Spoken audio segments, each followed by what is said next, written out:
Can you hear it? That frantic banjo strumming. The second those notes hit, you're not home anymore. You're in the back of a beat-up Oldsmobile, smelling, bubbling, crude, and old leather. For 9Nem, the Clampetts weren't just a show, they were neighbors. We watched them navigate Beverly Hills with an innocence that's gone now. But here's the thing, those laughs were echoing in a hollow room. Behind the cement ponds, a darker reality was unfolding. While we laughed at Granny, the actress endured physical torture to look the part. While we admired Jed, the man playing him carried the scarred lungs of a betrayal that nearly killed him. And the show itself, it ended with a corporate execution so cold, it changed TV forever. I know sounds impossible, right? Today we're peeling back the wallpaper to find the secrets Jed couldn't shoot away. This is the tragic history of the Beverly Hillbillies.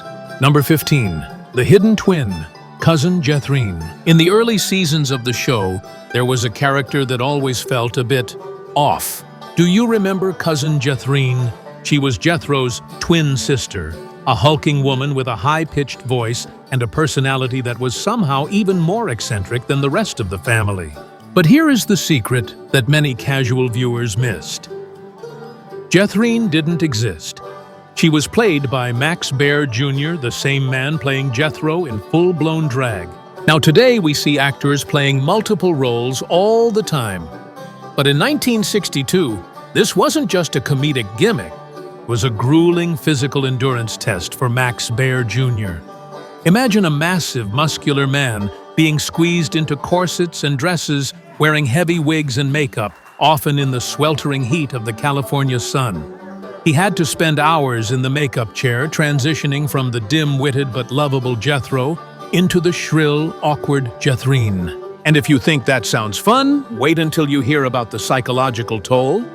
Baer Jr. was a serious actor, the son of a heavyweight boxing champion. He wanted to be a leading man, a dramatic force. But instead, he found himself wearing a dress and being the butt of a joke that would eventually swallow his entire career. He later admitted that playing Jethro, and by extension Jethrine, was a double-edged sword. It gave him fame, but it also took away his identity.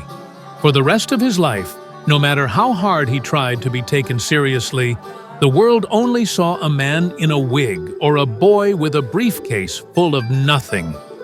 It's a tragic reminder that sometimes the characters we play end up becoming the cages we live in. Number 14, the Kirkeby Mansion Curse. The mansion. It was as much a character as Jed or Granny. That sprawling neoclassical estate at 750 Bel Air Road was the ultimate symbol of the Clampetts' nouveau riche success. To us, it was the Clampett place. But the real history of the house known as the Kirkeby estate is marked by a sudden and chilling tragedy. Just before the show began filming, the mansion was owned by Arnold Kirkeby, a wealthy hotelier and businessman.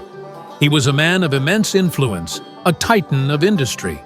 But in March 1962, only months before the world would fall in love with the hillbillies living in his house, Arnold Kirkeby's life came to a violent end.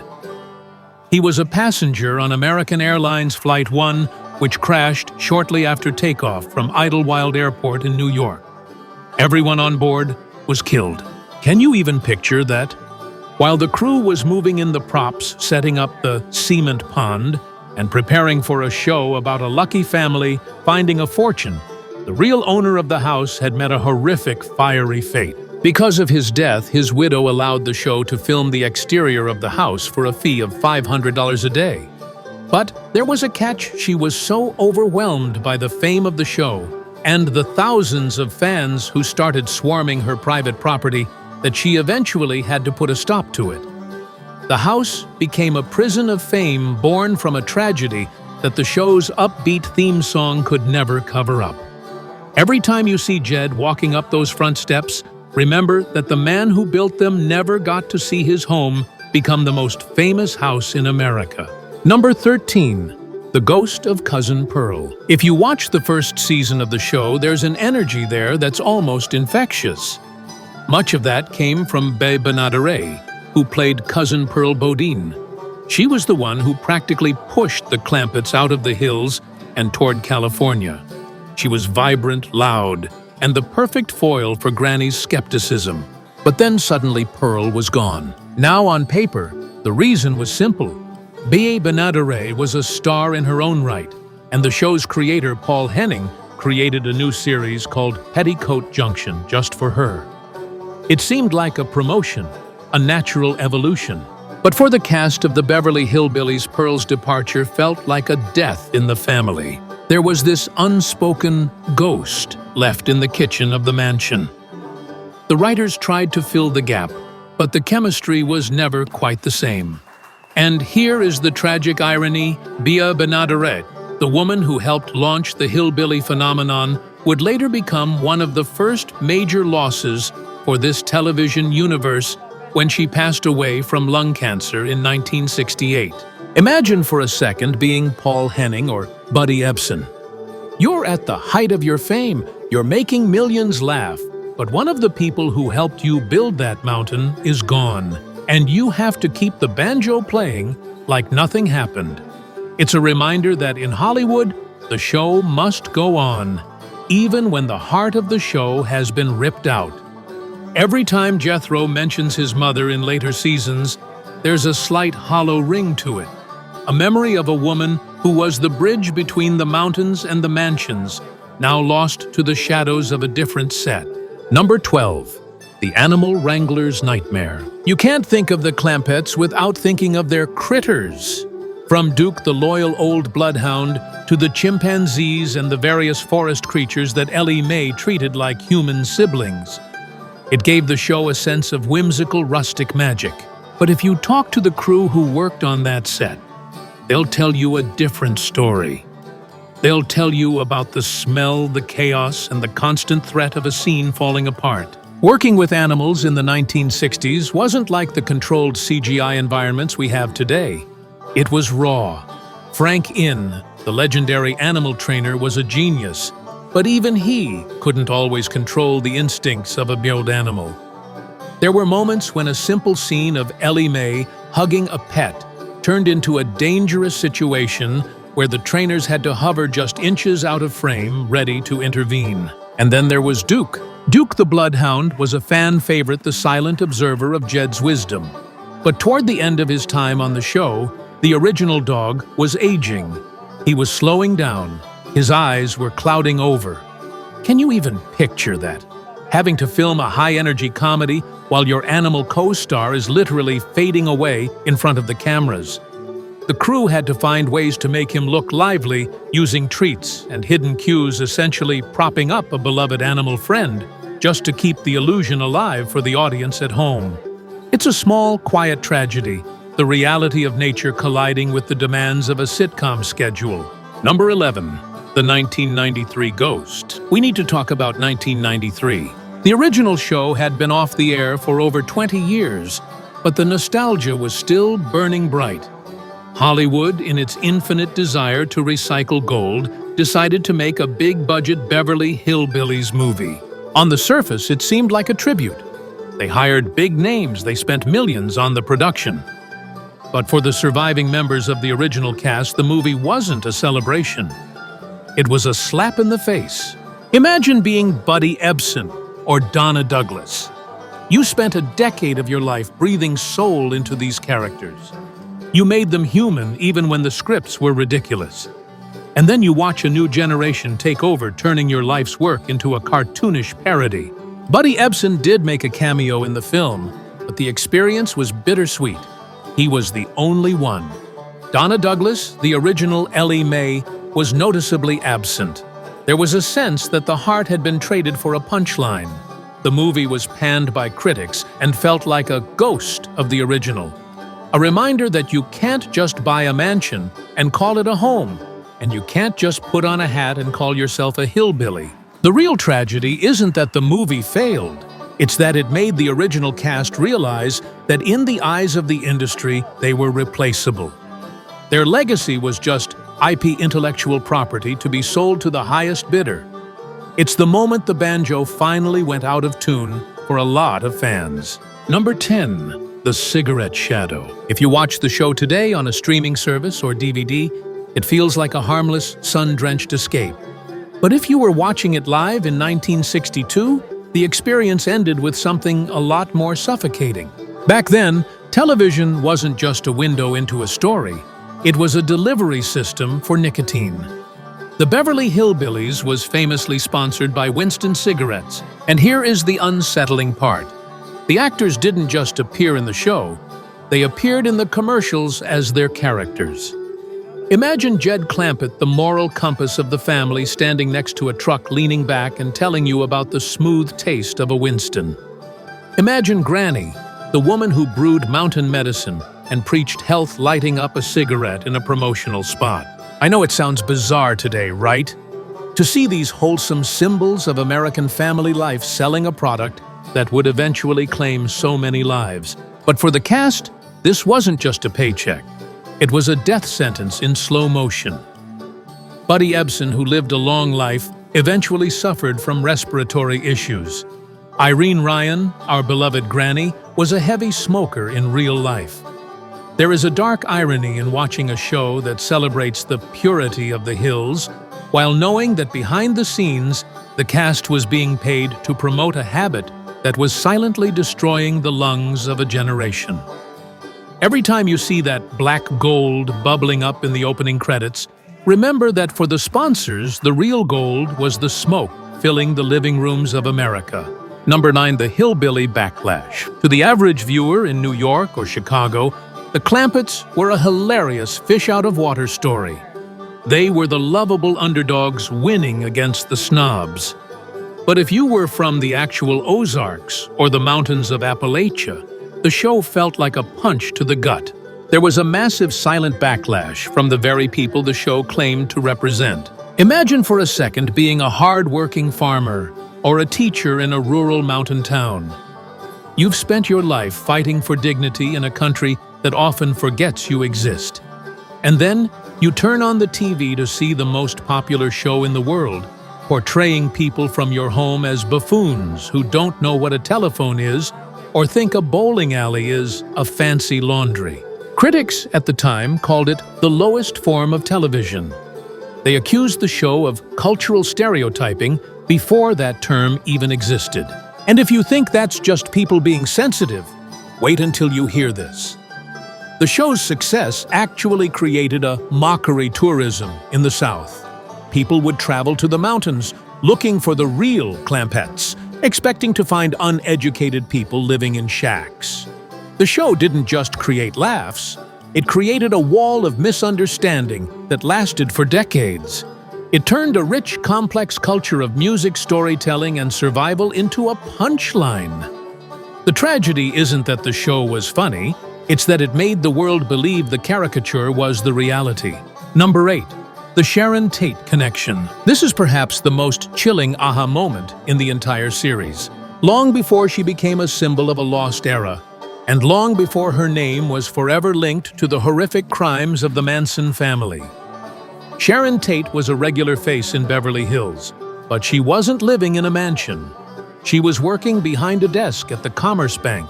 Sharon Tate had a recurring role as Janet Trago, the secretary to Milburn Drysdale. If you look closely at the episodes from 1963 to 1955, you'll see her. She's often wearing a dark wig to hide her natural blonde hair, playing the straight-laced assistant. She was young, incredibly talented, and looking for her big break. She appeared in 15 episodes of the show. Can you even picture that one of the most beautiful and tragic figures in Hollywood history, just a few feet away from Jed and Granny, filing papers and taking notes? When you watch those scenes now, a heavy silence falls over the screen. You're watching a woman with her whole life ahead of her. A woman who would soon become a global star, completely unaware of the darkness waiting for her in 1969. The show is so bright, so cheerful, and so innocent, but Sharon Tate's presence serves as a haunting reminder that even in the brightest comedies, the shadows of the real world are always lurking just out of frame. She was a hillbilly alumna, a ghost in the background of a bank forever frozen in a time before the world turned dark. Number 7.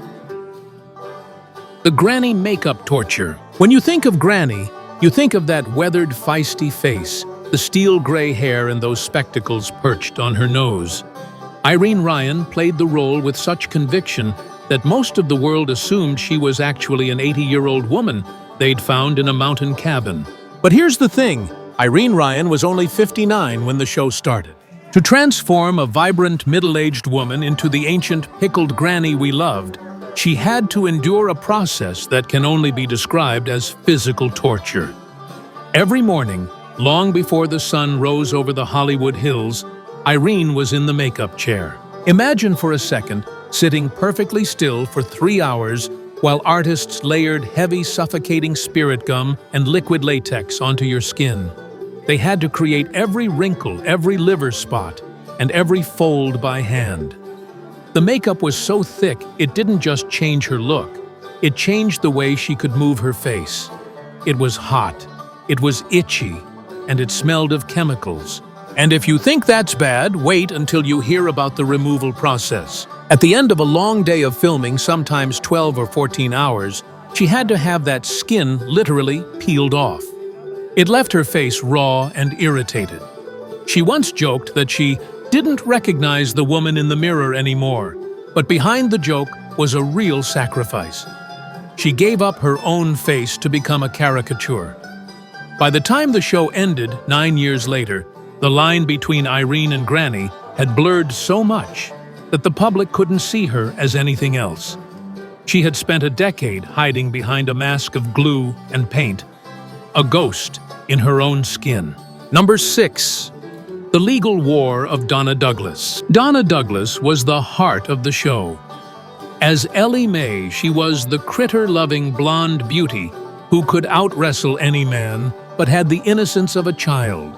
She was beloved by millions as a symbol of pure rural goodness. But in the 1990s, that innocence was replaced by a cold, bitter reality. Donna Douglas found herself in a high-stakes legal battle that would change the way she looked at Hollywood forever. She filed a massive $20 million lawsuit against Disney Whoopi Goldberg and Bette Midler. The reason she claimed they had stolen her idea for the movie Sister Act. Can you even picture Ellie Mae in a courtroom surrounded by high-priced lawyers and cold legal documents? Donna claimed she had optioned a book called A Nun in the Closet and had developed a screenplay that was almost identical to the story of a singer hiding in a convent. She felt betrayed. She felt that the industry she had given her youth to had simply reached into her mind and taken her work without a word. The battle lasted for years. It was exhausting, expensive, and it stripped away the last of her Hollywood sparkle. In the end, she lost the case. The judge ruled against her, and Donna was left with nothing but mounting legal fees and a profound sense of disillusionment. It's a tragic reminder that in the City of Angels, the sweetest people are often the ones who get hit the hardest when the business side of show business turns ugly. Ellie Mae wasn't in the hills anymore. She was in the trenches, and the world wasn't cheering for her. Number The Aluminum Ghost. Buddy Ebsen was the patriarch, the steady hand of the Clampett family. He played Jed with a quiet dignity that made us all wish he was our father. But every time Buddy Ebsen took a deep breath on the set of The Beverly Hillbillies, he was reminded of a nightmare from 1939 that almost cost him his life. Before he was Jed Clampett, Buddy Ebsen was cast as the original Tin Man in The Wizard of Oz. He had recorded the songs, he had done the rehearsals, and he had put on the costume. But the makeup artists back then were using a deadly ingredient to get that metallic shine, pure aluminum dust. Imagine for a second breathing in fine metal powder every day under hot stage lights. After only 9 days of filming, Buddy's lungs literally shut down. He woke up in the middle of the night screaming, unable to breathe. He was rushed to the hospital and placed in an iron lung. His skin had turned blue. Hollywood didn't care. While he was fighting for his life in a hospital bed, the studio simply replaced him with Jack Haley and kept filming. Buddy survived, but his lungs were permanently scarred. Throughout the 9 years of filming the Beverly Hillbillies, he was carrying that aluminum ghost with him. He had to be careful with his exertion. He had to manage his breathing. When you see Jed Clampett leaning back on his porch looking thoughtful and calm, you might be seeing a man who is simply grateful to be able to take a breath at all. The shadow of the Tin Man never truly left him. It was the hidden price he paid for his seat at the top of the Hollywood mountain. Number 4. The silent decay of Raymond Bailey. We all remember Mr. Milburn Drysdale, the greedy, high-strung yet somehow lovable banker who lived in constant fear of losing the Clampett fortune. Raymond Bailey played the role with a manic energy that was the perfect contrast to Jed's calm wisdom. But as the show moved into its final seasons, a shadow began to fall over Raymond Bailey's performance. And it wasn't a script choice. Raymond was beginning to lose himself to the early stages of Alzheimer's disease. Can you even imagine the quiet terror of that experience?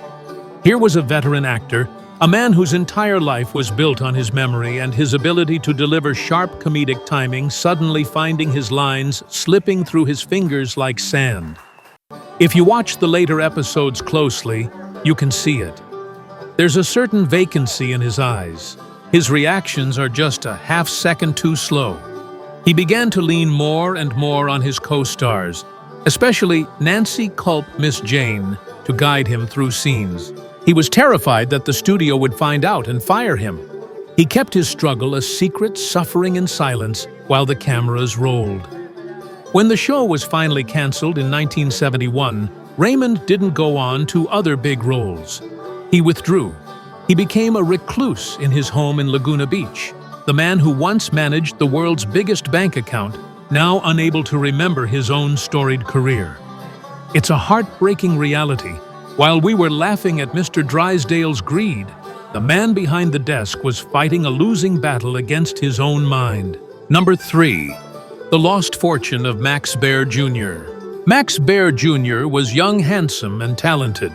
When he was cast as Jethro Bodine, he thought he had punched his ticket to the Hollywood A-list. But Jethro wasn't just a role. He was a career-sized trap.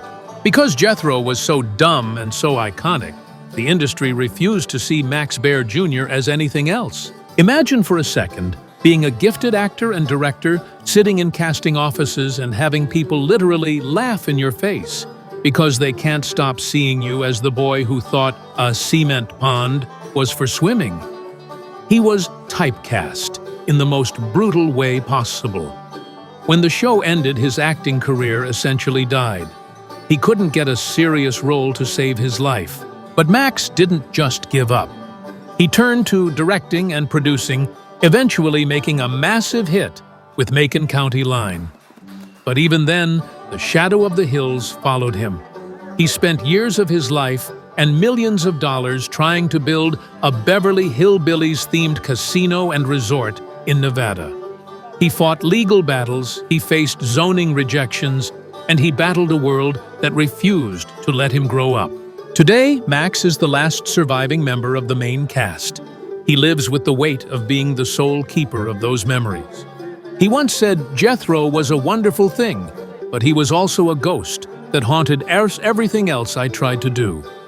It's the tragedy of a man who found a fortune on TV but lost his future to the character that made him famous. Number 2. The death of Jed Clampett. Buddy Ebsen was the soul of the show. Jed Clampett was the everyman hero, the father figure America turned to during the turbulence of the 1960s. He was strong, he was fair, and he was seemingly immortal. But time, as it always does, eventually came for the patriarch. In his final years, Buddy Ebsen wasn't the wealthy man living in a Bel Air mansion. He was a man reflecting on a long, complicated life, a life marked by the aluminum ghost of the Tin Man and the overwhelming fame of the Hillbillies. When he passed away in 2003 at the age of 95, it felt like the final closing of a door on a gentler era of television. But here is the sad part. Buddy Ebsen lived long enough to see the world he helped build become a punchline. He saw the parodies, he saw the failed remakes, and he felt the industry's shift away from the rural values he spent a decade defending. In his later years, he often retreated to his artwork and his writing, finding peace away from the cameras. He was a man who had reached the very top of the mountain only to find that the view was a little lonelier than he had expected. When Jed Clampett finally put down his rifle for good, a piece of American innocence went with him, leaving behind a family that was now truly scattered to the wind. Number 1. The Rural Purge. This is the ultimate aha moment. The secret that explains why the Beverly Hillbillies, a show that was still in the top 20 of the ratings, was suddenly and violently erased from the airwaves. It wasn't because people stopped watching. It was because of something much colder: the rural purge. In 1971, the executives at CBS made a decision that changed television forever. They looked at their massive hits, the Beverly Hillbillies, Green Acres, Petticoat Junction, and they didn't see success. They saw old people and poor people. I know it sounds brutal, doesn't it? But the advertisers wanted young, urban, wealthy viewers. They didn't want the folks in the hills. They wanted the folks in the penthouses. So in a single season, CBS canceled every show that had a rural theme. It was a corporate execution. Pat Buttram, who played Mr. Haney on Green Acres, famously said, "CBS canceled everything with a tree in it, including Lassie." The cast of the Beverly Hillbillies was blindsided. They were still winning. They were still loved. But they were told they were no longer cool enough for the new world. It wasn't about art, and it wasn't about the fans. It was about a spreadsheet. The Clampetts were kicked out of Beverly Hills not by a bank, but by a boardroom of men who decided that the American heartland was no longer a profitable demographic. It was a cold, clinical end to a show that had been built on heart. So here we are. The mansion is quiet, the cement pond is empty, and the old Oldsmobile truck has long since rusted away. When we look back at the Beverly Hillbillies, we see a comedy. We see Granny's cooking and Jethro's antics.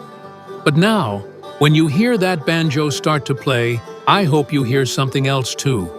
I hope you hear the echoes of the real people, Irene Ryan's sacrifice behind the glue, and paint Raymond Bailey's silent battle with his memory, and Buddy Ebsen's scarred lungs.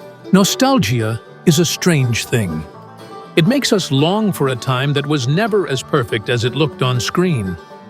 The Clampetts weren't just a family that struck oil, they were a family that taught us that no matter how much money you have, the most important thing you can carry is your integrity. But Hollywood doesn't always reward integrity. Sometimes it purges it. As you go about your day, think about the hills in your own life. What are the simple truths you're holding on to while the world around you changes? Let me know in the comments. I read them all, and I love hearing your memories. Until next time, keep your eyes on the road and your heart in the hills. This is Robot YouTube Cinema Growth Engine signing off.